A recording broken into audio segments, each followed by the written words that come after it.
On a Sunday morning in 2023, Pastor Rick Williams stood before his congregation of 1,500 at Covenant Life Church in suburban Dallas, preparing to deliver his sermon. But as he opened his Bible, something unprecedented happened. A deacon stood up mid-service, walked to the front, and publicly confronted him about the church's spending. Within minutes, 300 congregants rose from their pews and walked out, not in protest, not in anger, but in quiet, deliberate resignation. The Houston Chronicle would later report that Williams Church lost 42% of its membership within 6 months. And here's what makes this story truly remarkable. Covenant life isn't unique. It's happening everywhere. Across America, a rebellion is unfolding in the last place you'd expect it. Not in the streets, not in politics, but in the sanctuaries, chapel halls, and megachurch auditoriums where faith has been practiced for generations. Believers are rising up against their own shepherds, and the institution of the American church is facing an uprising unlike anything in modern history. This isn't about atheism gaining ground or young people abandoning religion entirely. This is different. This is believers who still clutch their Bibles, who still pray, who still identify as Christians, saying enough is enough to the very leaders who claim to speak for God. The numbers tell a story that church leadership can no longer ignore.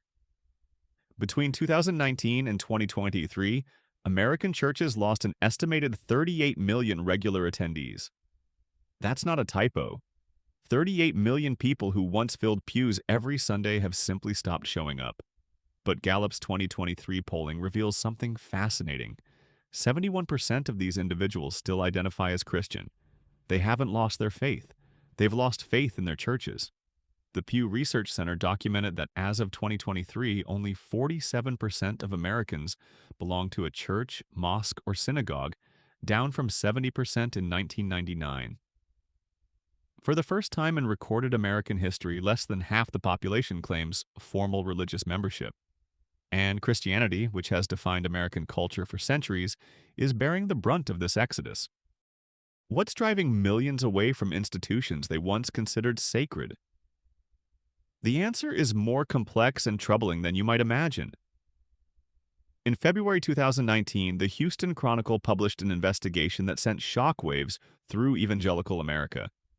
Their reporters had uncovered approximately 380 church leaders and volunteers in Southern Baptist churches who faced allegations of sexual abuse over 2 decades.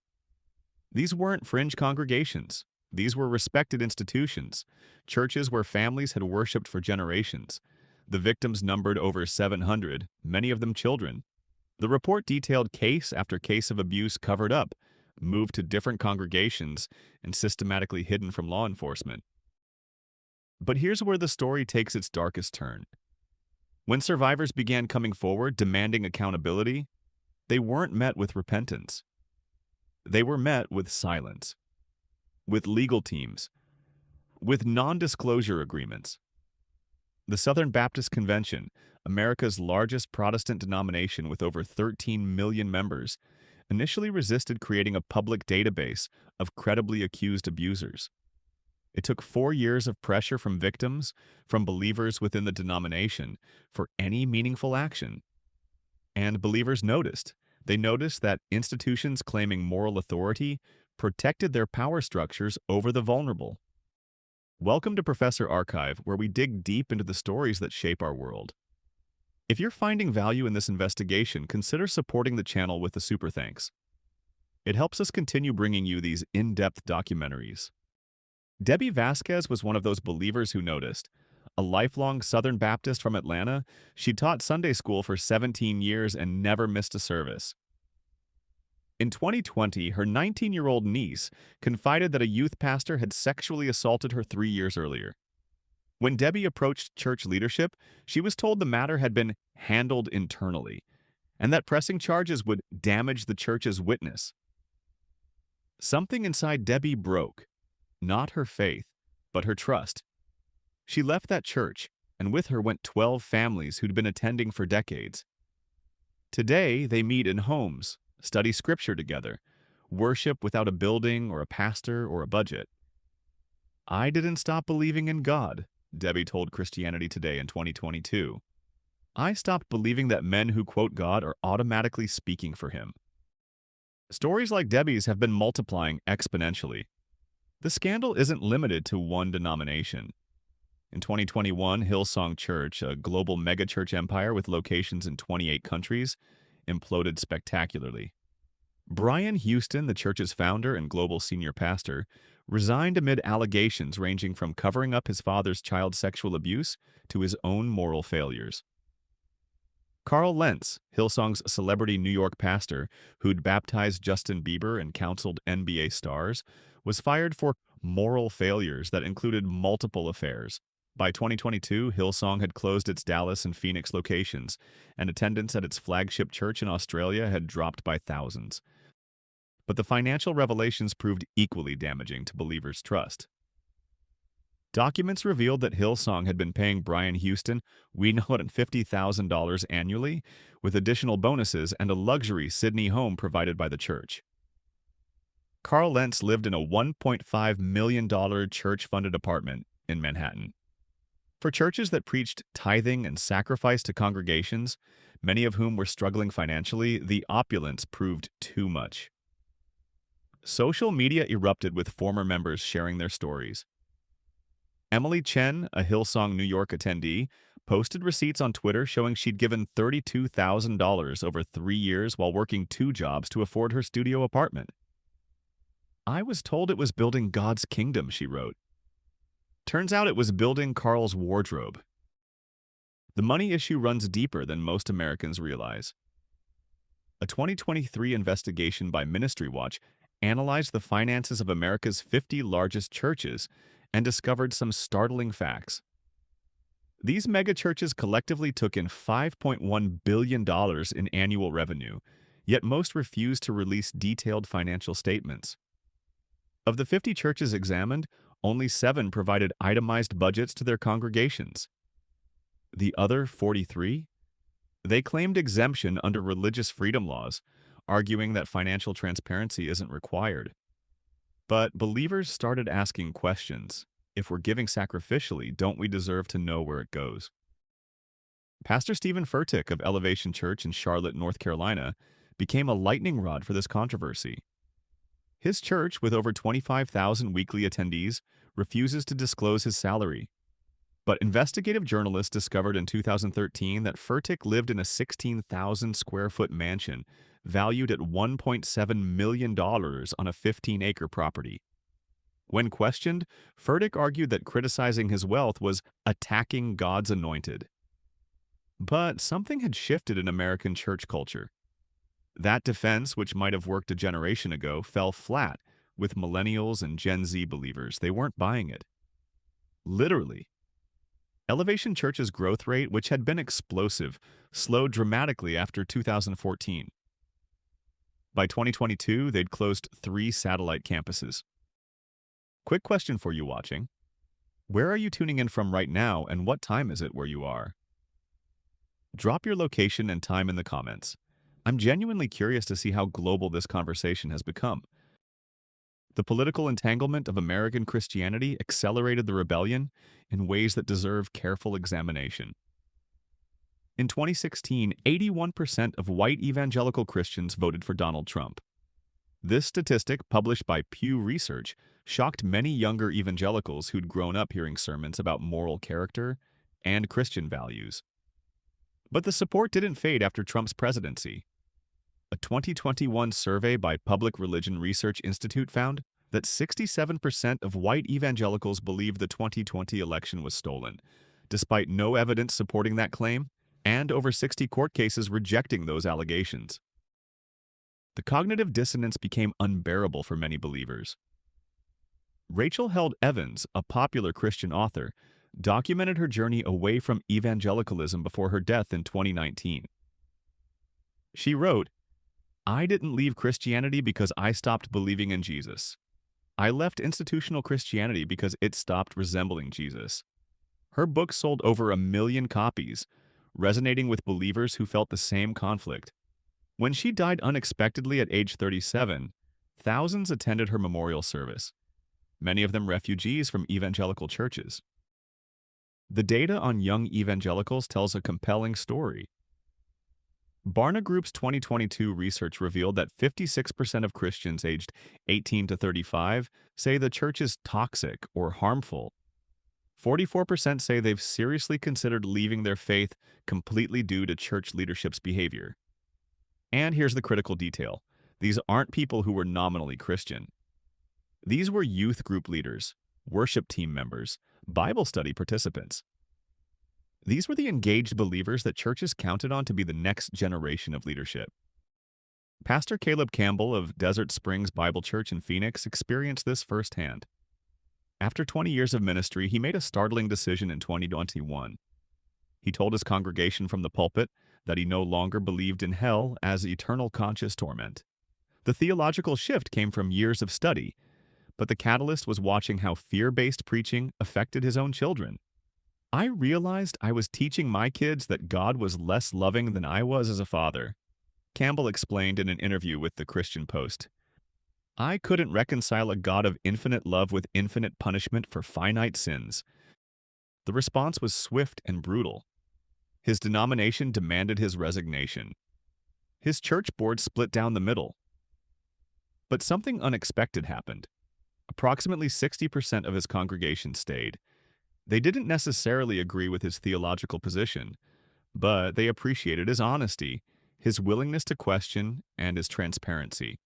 Today, Desert Springs has grown by 20%, filled largely with refugees from other churches who were tired of being told they couldn't ask questions. This pattern of questioning is accelerating. In 2020, Beth Moore, one of evangelical Christianity's most prominent teachers, publicly broke with the Southern Baptist Convention after 40 years of ministry. Moore, who'd taught millions of women through her Bible studies and conferences, had watched abuse be covered up, women be silenced, and truth be sacrificed for political power. When she spoke out, suggesting that perhaps Christians shouldn't excuse immoral behavior in leaders simply because they delivered political victories, the backlash was severe. Prominent pastors called her divisive. Some suggested she was being controlled by demonic forces. But Moore didn't back down. She left the denomination entirely, and with her went tens of thousands of women who'd been looking for permission to voice their own doubts. The pandemic became an accelerant for tensions that had been building for years. When COVID-19 shut down America in March 2020, churches faced an unprecedented decision: comply with public health measures or defy them as an issue of religious freedom. The response revealed a deep divide. Some churches moved entirely online, prioritizing community health. Others defied shutdown orders, holding packed services and calling it faithfulness. Grace Community Church in Los Angeles, led by Pastor John MacArthur, became a test case. MacArthur openly defied California's pandemic restrictions, arguing that government had no authority over church gatherings. Los Angeles County fined the church over $1 million. But here's what the headlines missed. Grace Community Church didn't just defy government orders. Internal documents later revealed they actively discouraged mask wearing, suggested vaccines were part of government control, and questioned whether COVID-19 was even real. When congregants got sick, some critically, the church offered no apologies. At least 4 members died after attending services where COVID precautions were mocked from the pulpit. Families within the church began asking painful questions. Is this really faithfulness, or is this pride disguised as principle? The division wasn't theological, it was epistemological. What counts as truth? Lifeway research found in 2021 that 49% of evangelical pastors believed COVID-19 was being exaggerated for political purposes, despite overwhelming scientific consensus and over 1 million American deaths. For believers who watched family members die on ventilators, who worked in healthcare, who understood the science, this denial of reality proved devastating. They couldn't reconcile faith with facts being dismissed. Dr. Michael Brown, a Messianic Jewish scholar and popular radio host, noticed his audience fracturing. Brown, who'd been a solid conservative voice for decades, began receiving death threats from fellow Christians when he acknowledged Biden had won the 2020 election fairly and suggested Christians should take COVID seriously. I didn't change my theology, Brown said in a 2022 interview. I just refused to deny reality, and suddenly I was considered a liberal compromiser. The experience shook him deeply. He realized the church had elevated political loyalty above truth. The financial pressures of the pandemic exposed another uncomfortable reality. When church buildings closed, many believers discovered they didn't miss the institution as much as they'd expected. They worshiped at home. They watched sermons online, sometimes from churches hundreds of miles away featuring better teaching. They gave to charities directly instead of through church budgets. And when buildings reopened, millions simply didn't return. The Hartford Institute for Religion Research found that as of late 2023, church attendance remained 30% below pre-pandemic levels. That's not temporary disruption, that's permanent change. Churches panicked. Some slashed budgets. Others launched desperate campaigns to bring people back. But they were asking the wrong question. It wasn't how to get people back into buildings. It was why people had left in the first place. And the answer was uncomfortable. Many had been staying out of habit, obligation, or social pressure. The pandemic broke those habits, removed those obligations, disrupted those social pressures, and when given freedom to choose, millions chose differently. The rise of deconstruction became a cultural phenomenon. The term deconstruction refers to questioning, examining, and often dismantling previously held religious beliefs. While the term has academic origins, it exploded on social media around 2019. TikTok, Instagram, and YouTube filled with testimonies from people sharing their deconstruction journeys. Some left faith entirely. Others reconstructed something new, but many remained Christian while rejecting institutional church. Blake Chastain started the Dogmatic Evangelical podcast in 2016, creating space for people leaving evangelicalism to tell their stories. By 2023, the podcast had millions of downloads and spawned an entire movement. Popular deconstructionists like Rhett and Link, who built a YouTube empire with over 40 million subscribers, publicly documented leaving Christianity. Their impact was measurable.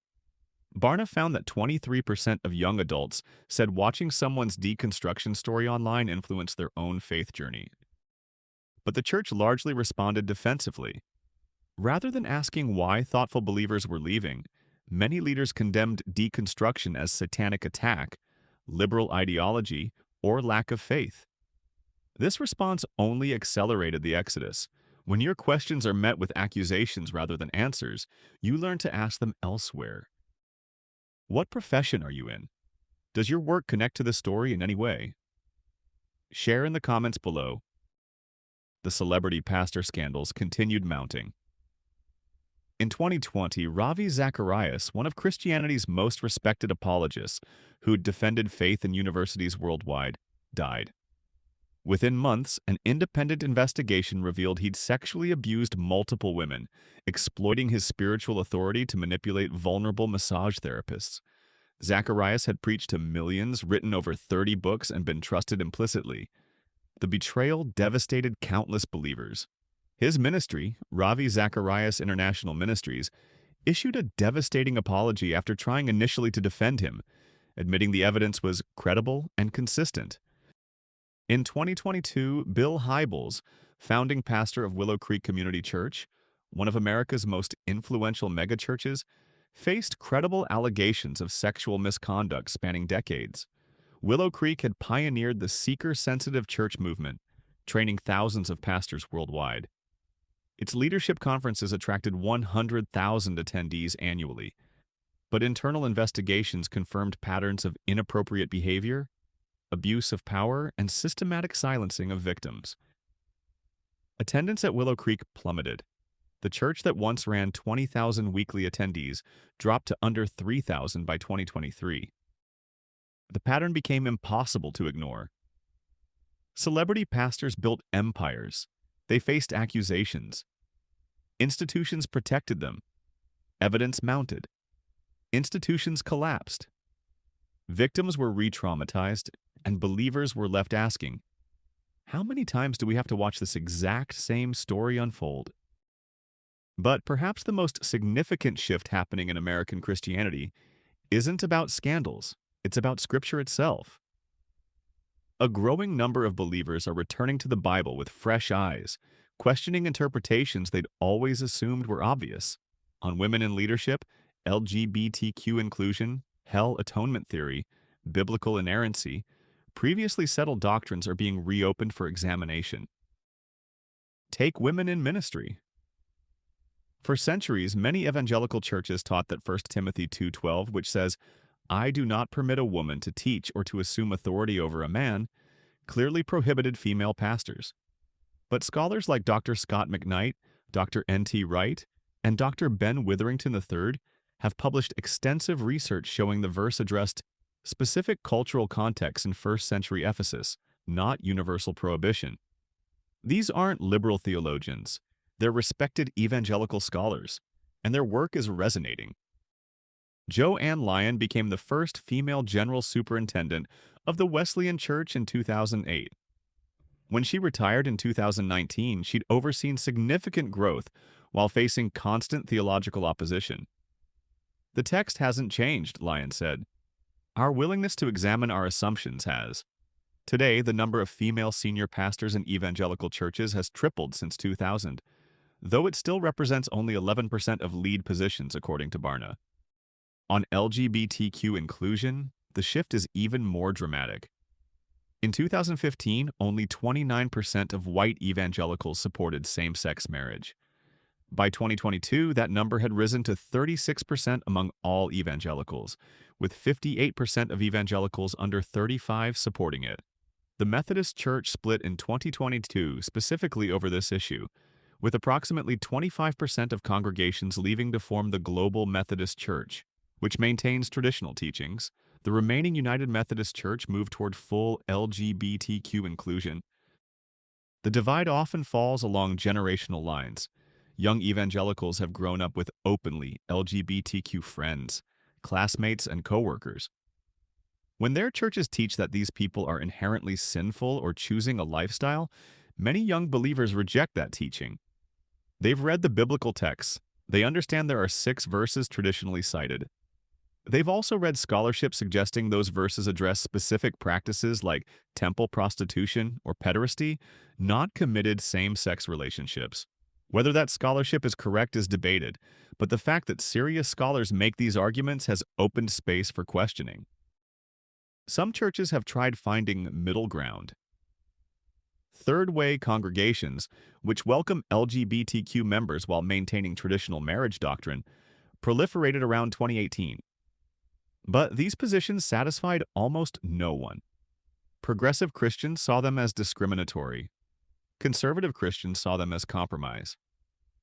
Many third-way churches eventually moved one direction or the other. The theological questioning extends to hell itself. Traditional evangelical teaching holds that non-Christians face eternal conscious torment. But a growing movement of annihilationists argues that the unsaved are destroyed rather than tortured forever. Prominent theologians like John Stott and N.T. Wright have suggested this interpretation better fits Scripture and God's character.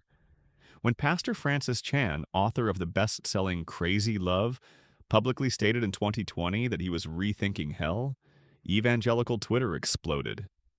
How dare someone question such fundamental doctrine? But believers were asking a simple question. If God is infinitely loving and Jesus taught forgiveness, why would he torture people eternally for finite sins? The traditional answers, God's justice demands it, human sin is infinite because it's against an infinite God, felt increasingly unsatisfying to those who'd been taught God's love surpasses human comprehension. Some pastors courageously admitted their own doubts from the pulpit. Others were forced out for even raising questions. The boundary between orthodoxy and heresy became a weapon to silence honest inquiry. And when honest inquiry is silenced, honest inquirers leave. The homeschooling scandal that broke in 2022 revealed another dimension of institutional betrayal. Journalist Catherine Joyce spent 5 years investigating Bill Gothard's Institute in Basic Life Principles, which influenced millions of conservative Christian families through homeschooling curricula and principles. Her reporting, later covered extensively by Christianity Today and the New York Times, exposed systematic abuse, cultic control, and theological manipulation. Gothard had faced multiple allegations of sexual harassment as far back as the 1980s, but his organization continued operating, shaping how millions of Christian children were educated. Families who'd followed Gothard's teachings, who'd homeschooled their children according to his principles, who'd implemented his strict gender roles and authority structures, began recognizing the damage. Adult children came forward describing emotional abuse, educational neglect, and systematic indoctrination. The Facebook group Homeschoolers Anonymous grew to over 15,000 members, many sharing stories of trauma inflicted in the name of biblical parenting. This revelation hit particularly hard because it touched children. Parents who'd made sacrifices to homeschool biblically, who'd trusted Christian leaders' guidance, realized they'd potentially harmed their own kids. The guilt was crushing, but rather than being met with pastoral care, many were told they were overreacting or letting secular psychology corrupt their thinking. Those dismissals drove families away. The response from institutional Christianity to all this upheaval has been revealing. Some leaders responded with humility, admitting failures and genuinely seeking change. Reverend Dwight McKissick, a prominent black Southern Baptist pastor, publicly called out the denomination's failure to address sexual abuse and racism. When the Southern Baptist Convention finally commissioned an independent investigation in 2021, the resulting report, released in 2023, was devastating. It confirmed systematic cover-ups, attack campaigns against abuse survivors, and prioritization of protecting the institution over protecting the vulnerable. The report should have led to massive reform. Instead, it led to infighting. Conservatives within the SBC argued the investigation was overstated and pushed by liberals. Battle lines formed not around protecting future victims, but around theological purity and political alignment. Watching this unfold, younger Southern Baptists left in droves. Lifeway research documented that between 2019 and 2023, Southern Baptist churches lost an average of 457,000 members annually. That's over 1,800 people every single day. Other denominations struggled similarly. The Presbyterian Church USA lost over 900,000 members between 2010 and 2022, dropping from roughly 2.1 million to 1.2 million. The Evangelical Lutheran Church in America declined from 4.5 million members in 2000 to 3.1 million by 2023. The Episcopal Church, which had 2.5 million members in 1990, dropped to under 1.6 million by 2022. Across the board, mainline Protestantism was hemorrhaging members. But conservative evangelicalism fared no better. Despite claims that liberal theology caused decline and conservative theology drove growth, the data told a different story. Lifeway found that theological conservatism had no correlation with church growth after 2015. Churches of all theological positions were losing members. The difference wasn't doctrine, it was authenticity, transparency, and how institutions responded to failure. Churches that acknowledged shortcomings, implemented genuine accountability, pursued transparency, and listened to critics often stabilized or even grew. Churches that circled the wagons, attacked questioners, and demanded loyalty continued bleeding members. New York Times journalist Ruth Graham spent 2 years tracking church trends for her reporting. She observed that the churches thriving tended to share certain characteristics: participatory governance where members had real input, financial transparency, diverse leadership, and willingness to admit mistakes. Simple Church in Arkansas became a case study. When Pastor Chris Thompson discovered financial mismanagement by a longtime bookkeeper in 2018, he didn't try concealing it. He confessed from the pulpit, explained what happened, implemented new accountability systems, and invited congregational oversight. The transparency cost them some members who felt embarrassed, but it gained them credibility with skeptics. By 2023, Simple Church had grown 40%, largely through refugees from other churches who'd experienced cover-ups.